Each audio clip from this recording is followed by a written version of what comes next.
喺澳洲嘅所謂月子中心，動不動咧就要幾萬澳幣啦。咁究竟呢個錢值唔值得花呢？今日 Mimi 老師就為大家揭開呢個行業嘅秘密啦。Mimi 老師嘅澳洲母嬰有問必答。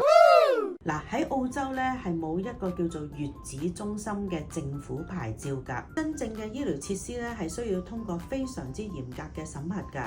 例如消毒、消防、醫療設備、醫護人員，所有都需要有資格先至可以申請㗎。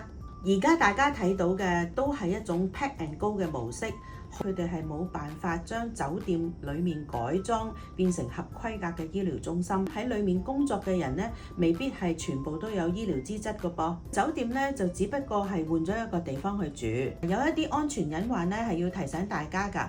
例如你同埋個 BB 呢，都會有機會喺公共區域帶咗啲菌返屋企，又或者係住嘅期間呢，有交叉感染嘅情況出現。提醒大家咧，謹慎咁樣去選擇所謂嘅月子中心，揾專業嘅產後護理員上門去照顧你咧，可能係一個更加好嘅方法。